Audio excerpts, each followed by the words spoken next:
Welcome छ सबैजनालाई हाम्रो यस युट्युब च्यानलमा।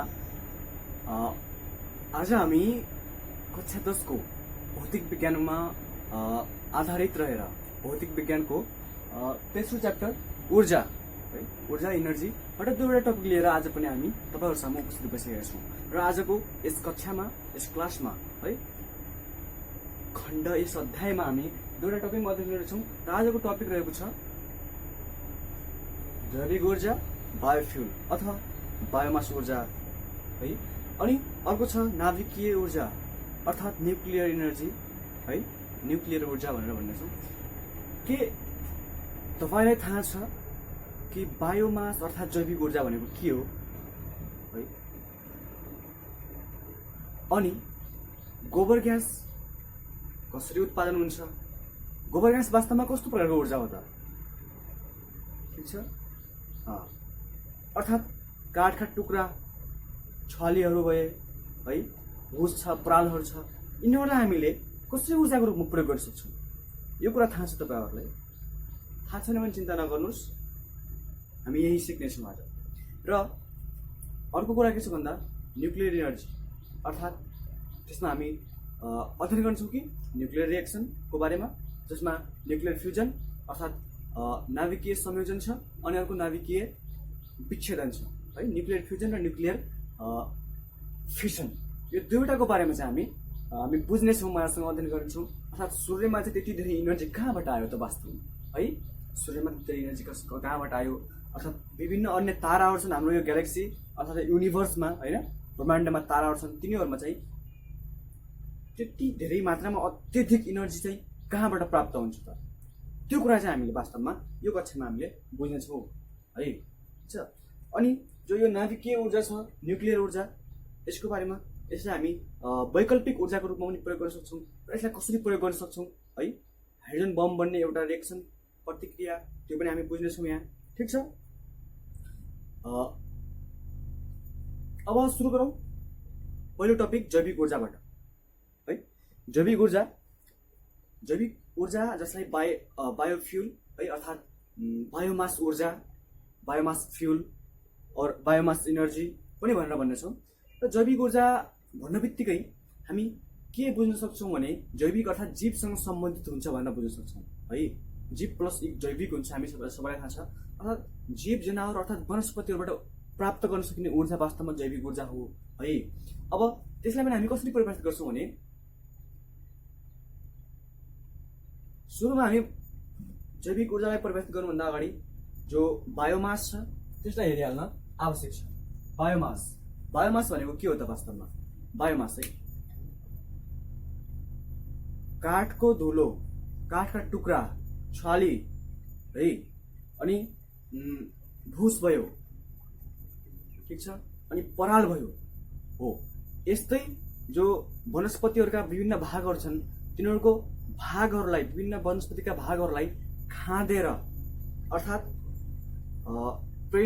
प्रेसर दिएर है, खाँदेर एक ठाउँ जम्मा गरेर खाँदेर बनाइएका जो टुक्राहरू हुन्छन्, तिनीहरू नै, जो पिसहरू हुन्छन्, तिनीहरू नै वास्तवमा बायोमास हुन्।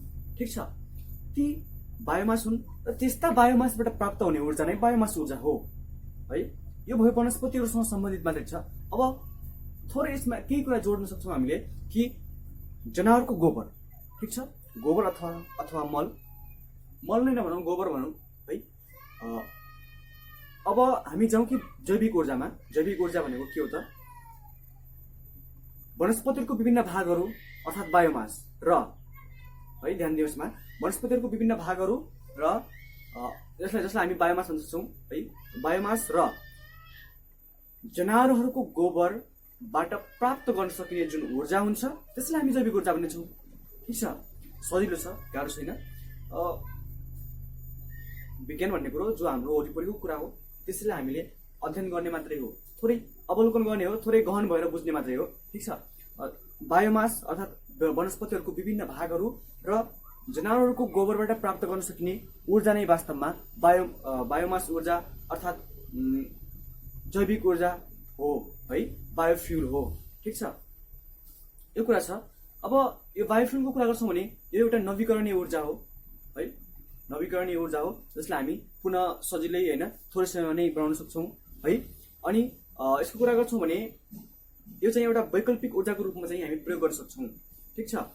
अब हामी यहाँ हेर्छौँ भने जो गोबर ग्यास छ है, जनावरको गोबरबाट प्राप्त हुने गोबर ग्यास, यो गोबर ग्यास चाहिँ कसरी बन्छ भन्दा जो गोबर हुन्छ नसुकेको है, त्यो गोबरलाई चाहिँ विच्छेदन गरेर अर्थात् जो तापको कारण तापद्वारा हुन्छ, चापद्वारा हुन्छ, ठिक छ, विच्छेदन गरेर एनारोबिक कन्डिसनमा अक्सिजनको अनुपस्थितिमा भनौँ अझ, ठिक छ, त्यस्तो कन्डिसनमा विच्छेदन गराएर चाहिँ त्यसबाट मिथेन ग्यास प्राप्त गर्न सकिन्छ, जसलाई हामी वास्तवमा गोबर ग्यास भनेर भन्नेछौँ।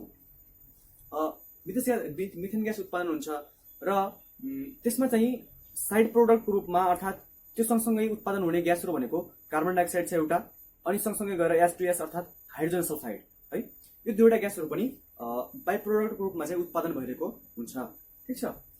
कार्बन डाइअक्साइड र जो हाइड्रोजन सल्फाइड हो त्यो चाहिँ हामीलाई आवश्यक हुँदैन, र जो गोबर ग्यासको रूपमा हामीले युज गर्ने भनेको मिथेन ग्यास, यो चाहिँ हाम्रो अत्यावश्यक ग्यासको रूपमा पर्दछ, जसलाई हामीले खाना पकाउनको लागि भयो है, अनि आगो बाल्नको लागि अर्थात् खाना पकाउनलाई होइन, अनि बत्ती बाल्नको लागि प्रयोग गर्न सक्छौँ। ठिक छ। यसरी हामी जो जैविक ऊर्जा छ त्यसलाई चाहिँ तापको लागि र प्रकाशको स्रोतको लागि चाहिँ हामी ऊर्जाको रूपमा प्रयोग गर्न सक्छौँ जैविक ऊर्जालाई। ठिक छ। यो कुरा छ। र जो अब यो जैविक ऊर्जाको फाइदाको कुरा गर्ने हो भने जो गोबर ग्यास छ, गोबर ग्यास हामीले बनाउनको लागि गोबरको प्रयोग गर्दछौँ, जनावरबाट प्राप्त हुने गोबर, र त्यसलाई प्रयोग गरिसकेपछि ग्यास प्राप्त गरिसकेपछि जो रेजिड्यूको रूपमा अर्थात् अनावश्यक रूपमा बाँकी रहेको जो गोबर हुन्छ त्यसलाई मलको रूपमा प्रयोग गर्न सकिन्छ। यसरी कृषि उत्पादन पनि बढाउन सकिन्छ। र जो मिथेन ग्यास हुन्छ, गोबर ग्यास है, बायोग्यास पनि भन्छ जसलाई, र यसबाट चाहिँ हामीले खाना पकाउँदा जो भाँडाहरू हुन्छ कालो हुने काम हुँदैन, अर्थात् डढ्ने काम हुँदैन, कालो जो मुसो उत्पादन हुन्छ होइन भाँडोको तल लाग्ने, त्यो चाहिँ हुँदैन। सँगसँगै यसबाट चाहिँ खाना पकाउन लगभग हामीलाई सजिलो हुन्छ है, त्यो कुरा छ। अनि जो दाउराहरू छन् बायोमासको रूपमा प्राप्त गर्न सक्छौँ हामीले, दाउराहरूलाई सजिलै प्राप्त गर्न सक्छौँ, र यो सजिलै प्राप्त उपलब्ध हुने एउटा ऊर्जाको स्रोत हो। ठिक छ। अनि जो गोबरहरू छ त्यसलाई गोबरलाई चाहिँ हामीले तापको रूपमा प्रयोग गर्न सक्छौँ। कसरी भन्दा तापको स्रोतको रूपमा, कसरी भन्दा यसलाई गोइठा बनाएर चाहिँ हामीले जलाएर तापको स्रोतको रूपमा प्रयोग गर्न सक्छौँ, र विभिन्न ठाउँहरूमा यो प्रयोग हुँदै आइरहेको पनि छ है। अब हामी जान्छौँ, यो थियो जैविक ऊर्जाको बारेमा, बायोमास ऊर्जाको बारेमा।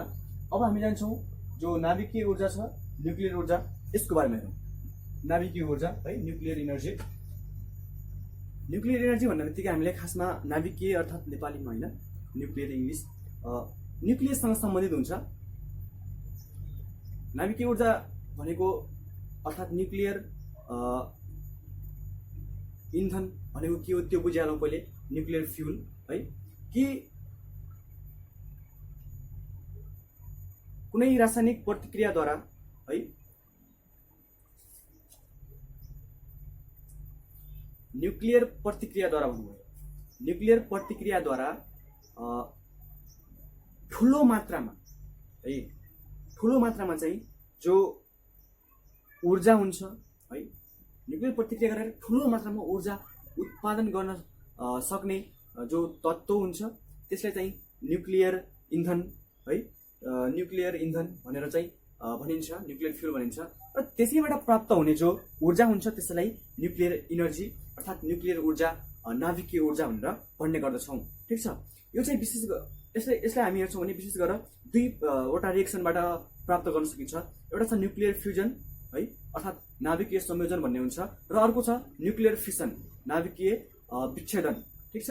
यो दुई प्रकारले चाहिँ हामीले न्युक्लियर इनर्जी चाहिँ प्राप्त गर्न सक्छौँ है। अर्थात् हामी यसलाई यसरी पनि परिभाषित गर्न सक्छौँ कि न्युक्लियर फ्युजन र न्युक्लियर फिसनद्वारा प्राप्त गर्न सकिने ऊर्जा नै के हो त? नाभिकीय ऊर्जा अर्थात् न्युक्लियर ऊर्जा हो। ठिक छ। यो कुरा छ। अब यसमा हेरौँ हामी न्युक्लियर फ्युजन अर्थात् नाभिकीय संयोजन भनेको के हो त वास्तवमा? न्युक्लियर फ्युजन है, फ्युजन भन्ने बित्तिकै संयोजन, जुड्ने, मिल्ने कुरा छ। न्युक्लियर भन्ने बित्तिकै न्युक्लियरसँग सम्बन्धित छ है। त्यसैले हामी भन्न सक्छौँ कि खासमा यो संयोजन हुनुको लागि जुड्नको लागि चापको आवश्यक पर्छ, तापको आवश्यक पर्छ है। अत्यधिक चाप र तापको उपस्थितिमा, ठिक छ है, न्युक्लियर फ्युजन अत्यधिक चाप र तापको उपस्थितिमा कुनै पनि दुईवटा साना तत्त्वका न्युक्लियसहरू, तत्त्वका परमाणुहरू है, न्युक्लियसहरू एक आपसमा संयोजन भई जो ठुलो तत्त्व बन्ने प्रतिक्रिया हुन्छ, त्यस्तो प्रकारको प्रतिक्रियालाई हामी न्युक्लियर फ्युजन प्रतिक्रिया भनेर भन्नेछौँ, नाभिकीय संयोजन प्रतिक्रिया भनेर भन्नेछौँ भने त्यस बखतमा उत्पादन भएको ऊर्जा, जुन ऊर्जा हुन्छ त्यसलाई हामी न्युक्लियर फ्युजन जो बाट प्राप्त हुने ऊर्जा छ त्यसलाई हामी न्युक्लियर फ्युजन चाहिँ भनेर भन्नेछौँ है। ठिक छ। र यसबाट चाहिँ धेरै मात्रामा चाहिँ ठुलो मात्रामा चाहिँ जो ऊर्जा हुन्छ त्यो प्राप्त हुने गर्दछ र यो हाम्रो कन्ट्रोलमा हुँदैन, अर्थात् यो नियन्त्रणमा हुँदैन, हाम्रो नियन्त्रणमा हुँदैन, यो स्वतः हुन सक्छ है। जस्तो सूर्यहरूमा, ताराहरूमा हुने कुरा छ। हामी अघि एउटा क्वेसन थियो है, सूर्य र ताराहरूमा चाहिँ न्युक्लियर फ्युजन प्रतिक्रिया जो नाभिकीय संयोजन प्रतिक्रिया छ यही भएर नै वास्तवमा यति धेरै अत्यधिक मात्रामा जो शक्ति छ त्यो चाहिँ उत्पादन भइरहेको छ है। सदियौँदेखि, धेरै वर्ष होइन, अरबौँ वर्षदेखि चाहिँ त्यसरी चाहिँ सूर्यहरूमा, ताराहरूमा चाहिँ ऊर्जा चाहिँ उत्पादन भइरहेको कुरा छ। ठिक छ। अनि हामी यसमा कुरा गर्छौँ भने जो उदाहरण हेर्छौँ भने है, न्युक्लियर जो फ्युजन छ त्यसमा हामी हेर्छौँ भने दुईवटा होइन चारवटा हाइड्रोजनका परमाणुहरू मिलेर अर्थात् न्युक्लियसहरू संयोजन भएर है एउटा चाहिँ हिलियम, जुन चाहिँ हाइड्रोजनभन्दा अलि ठुलो तत्त्व हो है, हिलियमको परमाणु बन्दछ। चारवटा है, दुईवटा हाइड्रोजनको परमाणु अनि दुईवटा हाइड्रोजनको परमाणु, चारवटा भयो।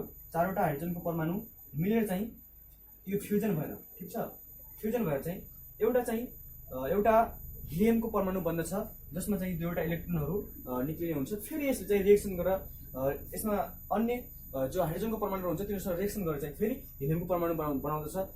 त्यस बखतमा चाहिँ यो अत्यधिक मात्रामा जो इनर्जी छ यो इनर्जी चाहिँ उत्पादन हुने काम भइरहेको हुन्छ है। जो इनर्जी वास्तवमा हामी न्युक्लियर फ्युजनद्वारा प्राप्त हुने इनर्जी हुनाले चाहिँ यसलाई हामीले न्युक्लियर इनर्जी अर्थात् न्युक्लियर नाभिकीय ऊर्जा पनि भनेर भनेछौँ। ठिक छ। अनि अरू के छ भन्दा न्युक्लियर फ्युजन भइसकेपछि न्युक्लियर फिसन अर्थात् नाभिकीय विच्छेदन है। नाभिकीय विच्छेदन भनेको विच्छेदन अर्थात् टुक्रिने कुरा भन्ने कुरा छ। हामी हेर्छौँ भने टुक्रिने अर्थात् जुन ठुलो चिज हो त्यो त टुक्रिने होइन। रेडियोधर्मी तत्त्वहरू जस्तो रेडियम, युरेनियम है, प्लुटोनियम छ, थोरियम छ, ठिक छ, यस्ता रेडियोधर्मी तत्त्वहरू छन् है। यी ठुला तत्त्वहरू चाहिँ टुक्रिएर यी ठुला तत्त्वहरूका न्युक्लियसहरू विच्छेदन भएर जो प्राप्त हुने साना न्युक्लियसहरूमा विच्छेदन भएर जो प्राप्त हुने ऊर्जा छ त्यो नै वास्तवमा एउटा न्युक्लियर फिसनद्वारा प्राप्त हुने न्युक्लियर ऊर्जा हो है। ठिक छ।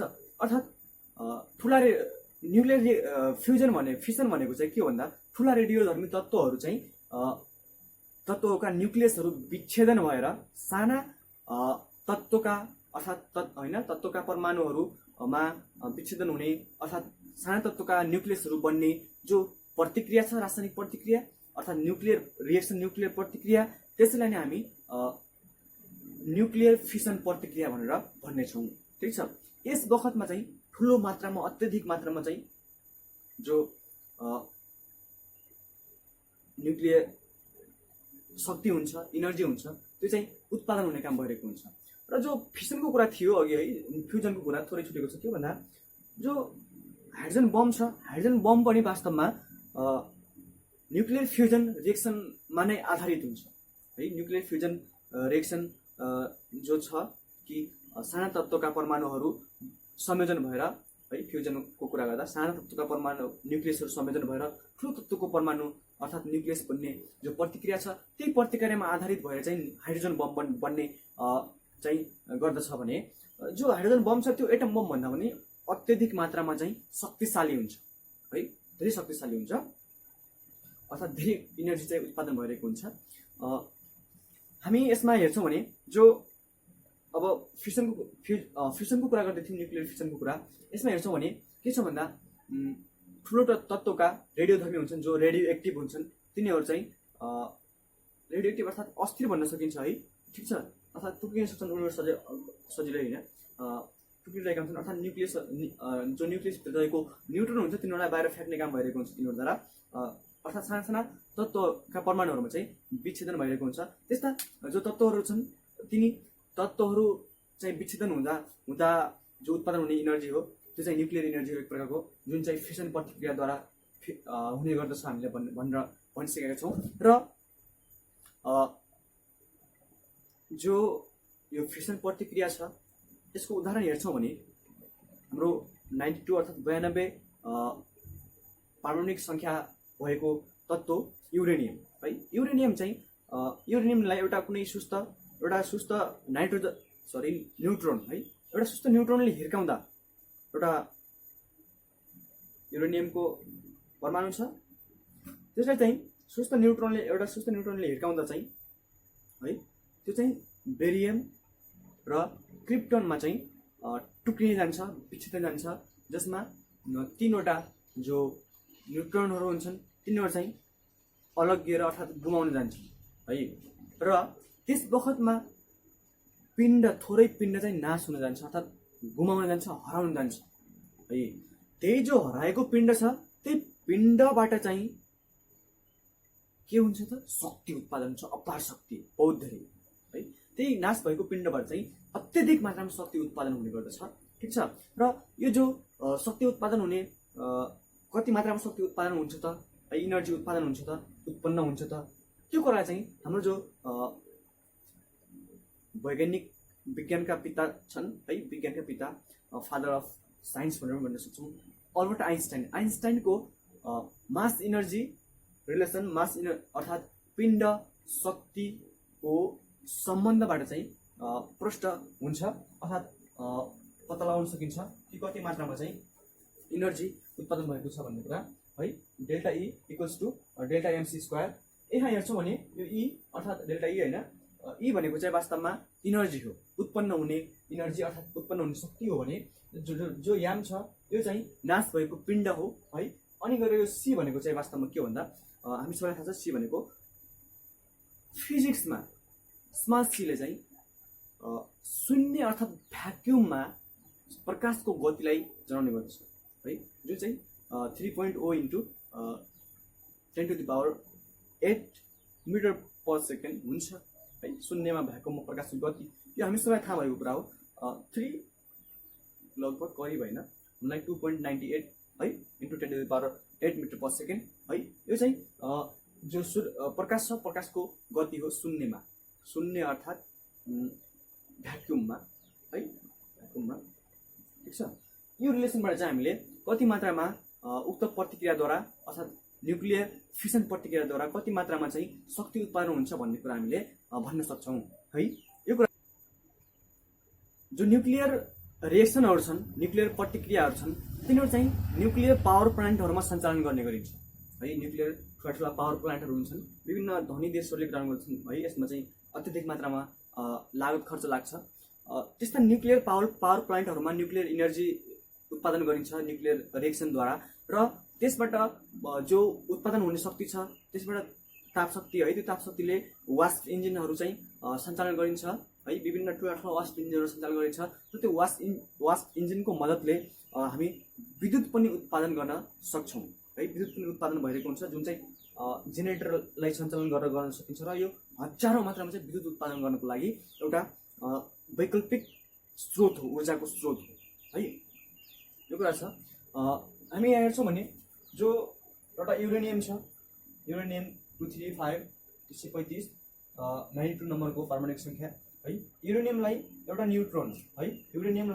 न्युट्रोनले हिर्काउँदाखेरि फिसन प्रतिक्रिया, फिसन रिएक्सन भएर जो 56 नम्बरमा पर्ने बेरियम छ, बेरियम 139, बेरियम तत्त्वको परमाणु न्युक्लियस र क्रिप्टनमा चाहिँ तीनवटा न्युट्रोनहरू गुमाएर चाहिँ यो विच्छेदन हुने काम भइरहेको छ र यो विच्छेदन हुने क्रममा ठुलो मात्रामा इनर्जी उत्पादन हुन्छ। त्यही इनर्जी नै वास्तवमा न्युक्लियर इनर्जीको रूपमा हामी प्राप्त गरिरहेका हुन्छौँ है। जो यो न्युक्लियर इनर्जी छ, न्युक्लियर प्रतिक्रिया छ, यसको बारेमा कुरा गर्छौँ भने यसमा जो फाइदाहरू छ यसलाई हेर्छौँ भने यो चाहिँ एउटा वैकल्पिक ऊर्जाको स्रोतको रूपमा प्रयोग गर्न सकिन्छ र यसमा चाहिँ धेरै मात्रामा अर्थात् ठुलो मात्रामा हामीले शक्ति प्राप्त गर्न सक्छौँ, ऊर्जा प्राप्त गर्न सक्छौँ र एकपटक न्युक्लियर रिएक्टरमा न्युक्लियर इन्धनलाई है हामीले न्युक्लियर फ्युललाई हामीले न्युक्लियर रिएक्टरमा एकपटक राख्यौँ भने यसले लगभग 2-3 वर्ष है 2-3-4 वर्षसम्म चाहिँ लगातार शक्ति चाहिँ अर्थात् ऊर्जा चाहिँ दिइरहेको हुन्छ, अर्थात् ऊर्जा दिन सक्छ 2-3 वर्षसम्म है दिन सक्छ लगातार र त्यसैले पनि यसलाई ऊर्जाको जो वैकल्पिक स्रोत छ त्यसको रूपमा चाहिँ प्रयोग गर्न सकिन्छ र यो चाहिँ विश्वमा धेरै राष्ट्रहरूले चाहिँ प्रयोग गर्न सक्दैनन्, थोरै राष्ट्रहरूले मात्र प्रयोग गर्न सक्छन् र त्यसैले यसलाई ऊर्जाको वैकल्पिक जो स्रोत छ त्यसको रूपमा पनि प्रयोग गरिरहेका छौँ, प्रयोग गर्दै आइरहेको छ है। अब यसको बेफाइदाको कुरा गर्छौँ भने यो चाहिँ प्राकृतिक रूपमा प्राकृतिक जो पोल्युसन छ, नेचुरल पोल्युसन है, प्रकृतिमा इन्भाइरोमेन्टल पोल्युसन भनौँ अझ, ठिक छ, वातावरणीय प्रदूषणको रूपमा चाहिँ यसलाई एउटा खतरनाक पक्ष मान्न सकिन्छ। किनकि जो रासायनिक प्रतिक्रिया हुन्छ न्युक्लियर रिएक्सन है, न्युक्लियर रिएक्सन हुन्छ, नाभिकीय प्रतिक्रिया हुन्छ, यस बेलामा चाहिँ उत्पादन हुने जो विभिन्न रसायनहरू छन् है, यो रसायनहरू चाहिँ वास्तवमा वातावरणको लागि अत्यन्त हानिकारक हुन्छन्, खतरनाक हुन्छन् है। यसरी एउटा रासायनिक पोल्युसन चाहिँ क्रिएट गर्दछ, एउटा बेफाइदा भयो भने यो चाहिँ यसमा लागत खर्च धेरै लाग्छ है। लागत खर्च अर्थात् यसलाई उत्पादन गर्नको लागि एउटा न्युक्लियर पावर प्लान्ट बनाउनको लागि है, निर्माण गर्नको लागि चाहिँ धेरै खर्च लाग्ने हुन्छ है।